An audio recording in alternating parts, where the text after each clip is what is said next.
नमस्कार, स्वागत आप सभी का। आप देख रहे हैं अमर-उजाला.com। आपके साथ मैं हूं प्रतीक्षा। मेरे सहयोगी जयदेव सिंह मेरे साथ इस वक्त मौजूद हैं।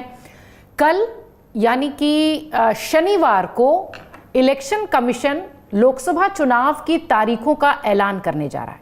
लगातार पिछले कई दिनों से ये चर्चा हो रही थी कि हो सकता हो आज ऐलान हो जाए, हो सकता हो कल ऐलान हो जाए, लेकिन जैसे ही चुनाव आयुक्तों के नाम फाइनल हुए, ये तय हो गया कि अब 1-2 दिन में ही तारीखों का ऐलान हो जाएगा। और वैसा ही कुछ हुआ। कल शनिवार के दिन दोपहर 3 बजे आपको अमर उजाला देखना है, क्योंकि चुनाव की तारीखों का ऐलान जितने चरण में होगा, जिस तारीख को होगा, वो सब आपको यहीं पता चलेगा। अब सवाल ये कि क्यों इलेक्शन कमीशन ने तारीखों के ऐलान में इतनी देरी की? क्या इसके पीछे की वजह है? क्या सिर्फ एक वजह कि चुनाव आयुक्तों की नियुक्ति होनी थी, या इसके पीछे और भी कुछ कहानी है? इन्हीं सवालों के जवाब के साथ हम इस वीडियो में हाजिर हुए हैं। मेरे सहयोगी जयदेव के साथ मैं कोशिश करूंगी कि आपको इस तरीके की जो भी आपके जहन में सवाल आ रहे होंगे कि आखिर इतनी देरी क्यों हुई, पिछली बार तो इस तरीके की चीजें नहीं थी, 10 अप्रैल के आसपास चुनाव शुरू हो चुके थे, क्या इस बार भी वैसा ही होगा तब, जबकि बहुत देरी हो चुकी है ऐलान को लेकर? इन सारे सवालों के जवाब टटोलने की कोशिश करेंगे। जयदेव जी, सबसे पहले तो शुरुआत यही जो हमारे थंब पर भी हमारे दर्शकों ने देखा है कि आखिर इलेक्शन कमीशन ने डेट फाइनल करने में, डेट जारी करने में इतनी देरी क्यों की? नहीं, देखिए, देरी कह सकते हैं कि देरी की, लेकिन देरी अगर आप प्रोसेस को देखेंगे तो ऐसी कुछ देरी हुई नहीं है। आप अगर पिछले 5-7 सालों को एक वो देखिए तो लगातार जो तारीखें हैं वो पीछे हो रही हैं। पीछे कहिए या फिर उसको ऐसे कहिए कि जो नंबर ऑफ डेज हैं, क्योंकि कई बार चुनाव आयोग ये कह चुका है कि हम ये चाहते हैं कि बहुत सारा, क्योंकि जैसे ही आप चुनाव का ऐलान करते हैं आचार संहिता लग जाती है। आचार संहिता लगने का मतलब हो गया कि बहुत सारी चीज़ें रुक जाएंगी। कोई नई योजना का ऐलान सरकारें नहीं कर सकती, कोई नया काम नहीं हो सकता, बहुत सारी चीज़ें रुकती हैं उससे। तो वो कम से कम हो। और जो राज्यों के विधानसभा चुनाव हैं वो उनमें कोशिश यहाँ तक कर दी गई कि वो 27-28 दिन में अधिकतम वो पूरे निपट जाए, एक फेज में चुनाव हो जाए। ज़्यादातर कोशिशें वैसी हैं। और अगर लोकसभा चुनाव की बात करेंगे आप तो पिछली बार जब देखेंगे तो 5 मार्च को ऐलान हुआ था, 9 चरणों में चुनाव हुआ था। पिछली बार 10 मार्च को ऐलान हुआ, 7 चरणों में चुनाव हुआ। 2014 में 9 चरण में और 5 मार्च को उसका ऐलान हुआ था। 5 मार्च को। और 2019 में जब चुनाव हुए तो 10 मार्च को ऐलान हुआ और 7 चरण में। तो चरण भी घट गए और 5 दिन इधर भी आप आ गए। हालांकि अगर नतीजों की तारीख थोड़ी सी आगे उधर खिसकी थी। पर अब इस बार अगर ये 16 तारीख को पहुंच रहा है तो 6 दिन इधर आपको घटते दिख रहे हैं। उसके साथ में ये देखना पड़ेगा कि ये पूरी प्रोसेस पूरी होने का एक लिमिट होती है। जैसे जून के दूसरे हफ्ते में जाकर जो मौजूदा सदन है उसका कार्यकाल खत्म होना, उससे पहले पूरी प्रक्रिया आपको पूरी कर लेनी पड़ती है। नई सरकार का गठन हो जाना जरूरी होता है। तो उस लिहाज से एक मुकम्मल समय है, अभी भी आपके पास पूरे 2 महीने का वक्त रहेगा। और अभी जो पिछले 2 चुनावों को अगर आप देखें तो वो 70 दिन के आसपास वो पूरे हो जा रहे हैं। तो 70-75 दिन में ये सारी प्रक्रिया आसानी से पूरी हो सकती है। तो ऐसा बहुत लेट हो गया ये नहीं कह सकते। हाँ, कयास बहुत सारे जरूर लग रहे हैं कि जिस तरह से 2 चुनाव आयुक्त कम हुए, एक रिटायर हुए, उसके बाद एक जो इस्तीफा हुआ, उसके बाद कि शायद इसकी वजह से तो देरी नहीं हुई। एक कारण जरूर हो सकता है, लेकिन सिर्फ यही कारण होगा ऐसा जरूरी नहीं है। क्योंकि इस तरह की भी खबरें थी कि चुनाव आयोग कोशिश ये कर रहा है कि इस बार 4 चरण में ही चुनाव हो जाए। हालांकि अभी जिस तरह की खबरें आ रही हैं कि 7 या 8 फेज में चुनाव इस बार भी होंगे, तो मोर और लेस कुछ उसी तरह से जिस तरह से हमको 2019 में दिखाई दिया था, शायद उसी के आसपास की तस्वीर दिखाई दे चुनाव के पूरे आप जब कार्यक्रम को देखेंगे तो। आपको मैं बता दूं कि जयदेव, हमारे सहयोगी चुनाव से जुड़ी हर खबर, हर अपडेट और हर आंकड़ा, इन्हें हम मजाक में विकिपीडिया भी कहते हैं, क्योंकि सारे आंकड़े हम इन्हीं से लेते हैं, समझते हैं। मैं अपने दर्शकों की जानकारी के लिए ये भी चाहूंगी कि थोड़ा सा आकलन के तौर पर अगर देखा जाए, जैसे कि हम 6 दिन ऑलरेडी अभी डिले चल रहे हैं पिछले चुनाव की अगर तुलना की बात करें तो। एक जो आचार संहिता का फेज है, पहले तो मेरे दर्शकों के लिए आप वो बता दीजिए।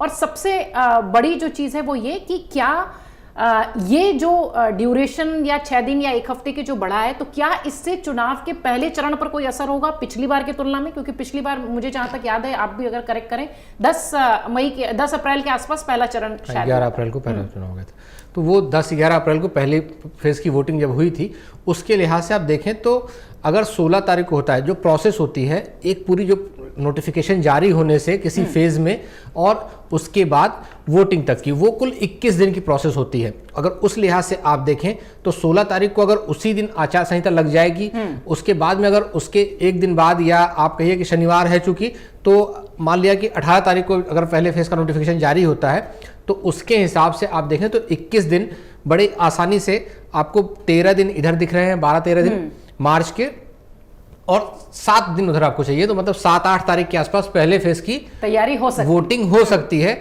अगर आप उस कैलकुलेशन से जाते हैं कि शनिवार है, शनिवार को अनाउंस करेगा चुनाव आयोग, और नोटिफिकेशन अगर मंडे को जारी होता है, तो उस लिहाज से आप 8 तारीख के आसपास पहले फेज की वोटिंग हो सकती है। तो वो जो आप 10-11 तारीख कह रहे हैं, तो उससे बहुत आगे या बहुत दूर नहीं जाते हुए दिख रहा है कि हो सकता है हमें जिस तरह का पिछला वो था पूरा शेड्यूल, उससे पहले नतीजों की तारीख दिखाई दे जाए, तो वो भी बहुत वो नहीं, क्योंकि चुनाव आयोग लगातार वो जो फेजेस के बीच का डिफरेंस है, अगर आप पिछले 4-5 सालों का ट्रैक देखें तो वो भी कम किया। पहले 10 दिन होता था, वो घटते 7 हुआ, कुछ जगहों पे तो 5-5 दिन में भी चुनाव हुए हैं। तो उस हिसाब से देखें तो हालांकि लोकसभा के चुनाव में मूवमेंट जो होता है वो लंबा होता है, कि राज्यों के चुनाव में एक राज्य के अंदर ही पूरी मशीनरी मूव कर रही होती है, लेकिन जब लोकसभा का चुनाव होगा तो वो पूरा दक्षिण से उत्तर तक पूरा सिस्टम को चलना होता है। तो उस लिहाज से हो सकता है कि उस तरह का गैप ना हो कि 4 दिन 3 दिन में हो रहे हैं, लेकिन फिर भी जिस तरह से अगर हम पिछले जो चुनाव हुए थे MP, राजस्थान, तेलंगाना वाले, उस वक्त मुख्य चुनाव आयुक्त राजीव कुमार खुद कह रहे थे कि हम कोशिश कर रहे हैं इन ड्यूरेशंस को कम करने की। तो अगर उन्हीं की बात पर जाएं तो शायद आपको ये ड्यूरेशंस कम होते भी दिखाई दें, और हो सकता है कि पहला फेज आपको पिछली बार से पहले दिखाई दे, भले लेट में आपको अनाउंसमेंट होता दिख रहा है। नो डाउट कि इलेक्शन कमीशन पूरी तैयारी के साथ चुनावी मैदान में जा रहा है, और हाल ही में जो विधानसभा 5 राज्यों के चुनाव बीते थे, उसमें भी जिस तरीके से जयदेव जी भी कह रहे थे कि मुख्य चुनाव आयुक्त ने यह बात भी कही थी कि हम वो जो ड्यूरेशन है उसे कम करने की कोशिश करेंगे। इससे क्या होगा, मिशनरी जो पूरी मतलब मशीनरी जो काम कर रही है, माफ कीजिएगा, वो पूरी तरह से एक्टिव रहेगी और उतनी ही ड्यूरेशन में काम हो जाएगा। हालांकि एक बात जयदेव जी ने जो बहुत सही कही कि राज्यों के चुनाव में और लोकसभा के चुनाव में थोड़ा सा फर्क जरूर हो जाता है। अब अगर जयदेव जी, जैसे हम समझे कि हम ठीक ठाक अगर डेट पर चल रहे हैं, अभी भी 10-11 के आसपास चुनाव हो सकते हैं, तो क्या लगता है 7 चरण में निपटाएंगे तो लोकसभा का कार्यकाल खत्म होते होते तक परिणाम के लगभग पहुंच जाएंगे? देखिए, पिछली बार कभी देखें या इस बार देखें तो जो लोकसभा का पूरा वो खत्म होना कार्यकाल, वो जाके 16 जून को खत्म होना है, तो 15-16 जून के आसपास की डेट है। तो उसके लिहाज से आप देखिए, और यहाँ से आप अगर सिर्फ पिछली बार जैसे ही अनाउंसमेंट सारे होते हैं, तो भी आपको जाके 20-22 मई के आसपास खत्म हो जाएगी प्रक्रिया, और 20-25 मई के आसपास अगर वो प्रक्रिया खत्म होती है तो नई सरकार के गठन के लिए भी आपको 15 से 20 दिन का समय दिखाई देता है साथ में। तो वो 15-20 दिन में बड़ी आसानी से चीज़ें हो सकती हैं। अब बहुत चौंकाने वाले नतीजे हो जाएं, त्रिशंकु टाइप की स्थिति हो जाए, नए सिरे से गठबंधन बनने शुरू हो, तो ये वक्त लंबा हो सकता है, खिंच जाए। लेकिन उसके अलावा अगर जिस तरह से पिछले कुछ चुनाव से अगर आप देखें मैंडेट रहे हैं, वैसा मैंडेट आने पर, एक क्लियर कट मैंडेट आने पर इतना लंबा समय काफी होता है सरकार के गठन के लिए। 5-7 दिन में वो चीजें फाइनलाइज करके उनको करने में ऐसा कुछ, क्योंकि आप देखिए 23 को नतीजा आता है, 30 को नई सरकार का शपथ हो जाता है, या 13-14 को नतीजा आता है, तो 23 तारीख तक पिछली बार भी ये हुआ था, 19 को नतीजे आए थे और 23 को फिर शपथ ग्रहण हुआ था, तो 30 तारीख को शपथ हुआ था। तो अब 10 दिन 11 दिन में सारा कुछ हो गया था। तो उस लिहाज से आप देखिए तो ऐसा कुछ नहीं है कि आपको बहुत डिले है या बहुत पीछे हैं। हाँ, ये जरूर है कि पूरा प्रॉपर प्रोसेस के हिसाब से सब कुछ प्रॉपर हिसाब से समय से हो जाएगा, और उतना सफिशिएंट समय मिल जाएगा नतीजों के बाद भी नई सरकार गठन के लिए भी। और इसके लिहाज से आप देखेंगे तो बहुत कुछ बदलता हुआ नहीं दिखता है मुझे। 7 या 8 फेज में चुनाव होते हुए लग रहे हैं, और इसी तरह की खबरें भी जो आ रही हैं उसके हिसाब से ये सब कुछ जो आपको उसी तय समय सीमा में होता हुआ दिखाई देगा। हो सकता है कि जिस तारीख को पिछली बार सरकार का शपथ ग्रहण हुआ था उसी के आसपास आपको शपथ ग्रहण नहीं हो। एक और चीज मैं थोड़ा सा समझना भी चाहूंगी, जब हम 2014 की बात करते हैं, 2019 की बात करते हैं, तो 2014 में सरकार का कार्यकाल भी पहले खत्म हो रहा था, इसलिए भी मजबूरी थी कि उसको जल्दी से जल्दी जो है खत्म करने चाहिए, अगर मैं सही हूं तो उसमें देखिए होता क्या है कि आपको ये देखना पड़ता है कि वो जो ड्यूरेशन है उसके पहले सारी प्रोसेस, क्योंकि आप देखिए चुनाव तारीखों का ऐलान होता है तो उसमें एक तारीख और भी होती है, बहुत कम लोग उस पर नज़र डालते हैं। नतीजे के बाद की एक 3-4 दिन बाद की एक तारीख लिखता है चुनाव आयोग कि इतनी तारीख तक चुनाव की पूरी प्रक्रिया को समाप्त कर दिया जाएगा, मतलब वो चुनाव की प्रक्रिया पूरी कर ली जाएगी।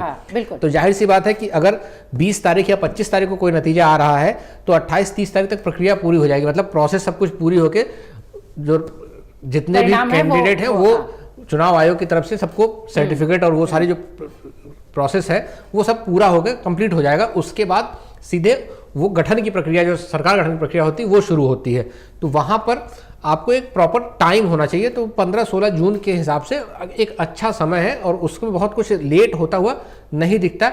हाँ, ये जरूर है कि ये जो नए चुनाव आयुक्त आए दो, उनका इसमें कितना रोल होगा, कितना वो बहुत मुश्किल है, क्योंकि सारी प्रक्रिया बहुत एक लंबी प्रक्रिया होती है। ऐसा नहीं होता है कि 2 चुनाव आयुक्त आए और उन्होंने कहा कि हम कल चुनाव घोषित करना चाहते हैं और पूरी हो गई होगी तभी उनकी और इतने चरण में चुनाव कर देंगे, इतने में कर देंगे, ऐसा कुछ नहीं है। क्योंकि वो प्रोसेस, आप सोचिए कि हर राज्य में सिक्योरिटीज का एक सबसे पहले तो प्रोसेस वो होती है कि जो नए मतदाता जुड़ते हैं उनका एनरोलमेंट होना, वो पूरी प्रक्रिया, मतदाता सूची को अपडेट करना, उसके बाद फिर राज्यों के दौरे करके चुनाव आयोग वहाँ की स्थितियों का पूरा एक तैयारियों का जायजा लेता है, क्या कम है क्या ज़्यादा है उसको देखता है, उसके हिसाब से कितना क्या ज़रूरत पड़ेगी, सुरक्षा के किस तरह डिप्लॉय करनी होगी, कौन से सेंसिटिव केंद्र हैं, साल भर की लगभग तैयारी, वो सब कुछ प्रोसेस एक लंबी प्रोसेस है। तो वो किसी एक व्यक्ति या 2 व्यक्ति के आने से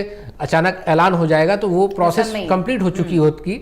ये ज़रूर है कि स्टेक उनका, अब चूंकि वो चुनाव आयुक्त बने हैं तो दोनों नए चुनाव आयुक्तों का स्टेक जरूर है उसमें, लेकिन ये पूरी प्रक्रिया एक दिन की प्रक्रिया नहीं, एक लंबी प्रक्रिया है। और सारी प्रक्रिया पूरी होने के बाद, क्योंकि पूरा शेड्यूल हम देखें तो लगातार चल रहा था कि आज चुनाव आयोग की टीम असम के दौरे पर है, तो आज चुनाव आयोग टीम बिहार के दौरे पर, तो वो वहाँ पर ये पूरा सारा कुछ प्रोसेस कंप्लीट करने के बाद ही वो डेट शीट बनती है। और ये पूरा हमें आपको जो दिखाई देता है उसके पीछे एक लंबी टीम और एक लंबा समय होता है जिसके पीछे काम होता रहता है। बिल्कुल। तो सिर्फ ये वजह कहना कि चूंकि चुनाव आयुक्तों की नियुक्ति नहीं हुई थी इसलिए चुनाव की डेट्स में डिले हुआ है, लेट हुई है, ऐसा कुछ भी नहीं है। वजह वो जरूर हो सकती है, लेकिन जिस तरीके से जयदेव जी ने कहा कि एक दिन पहले नियुक्ति हुई और उसके बाद ऐलान होने का मतलब कि वो दोनों आए और सारा काम शुरू हो गया, ऐसा कुछ भी नहीं है। प्रक्रिया बहुत लंबी है, प्रोसेस बहुत लंबी है, कई दिनों से हो रहा था। हाँ, एक औपचारिकता होती है जिसे पूरा करना होता है, जिसे कि फिलहाल पूरा किया गया। उम्मीद है कि आपको इस सवाल का जवाब जरूर मिल गया होगा कि क्यों इलेक्शन कमीशन ने थोड़ी सी देरी की चुनावों के ऐलान में। इलेक्शन से जुड़े, चुनाव से जुड़े, लोकसभा के चुनाव से जुड़े जो भी सवाल हो कमेंट्स के जरिए हमें जरूर बताइए। हमारी कोशिश होगी कि हम आपके हर सवाल का जवाब भी दें। इसके साथ ही किस तरीके के कार्यक्रम आप देखना चाहते हैं वो भी हमें कमेंट्स के जरिए जरूर बताएं। अमर उजाला को सब्सक्राइब करें। बहुत धन्यवाद हम दोनों की तरफ। अगर आप ये वीडियो YouTube पर देख रहे हैं तो हमारे चैनल को सब्सक्राइब करें और बेल आइकन को दबाना ना भूलें। अगर आप Facebook पर ये वीडियो देख रहे हैं तो हमारे पेज को लाइक करें।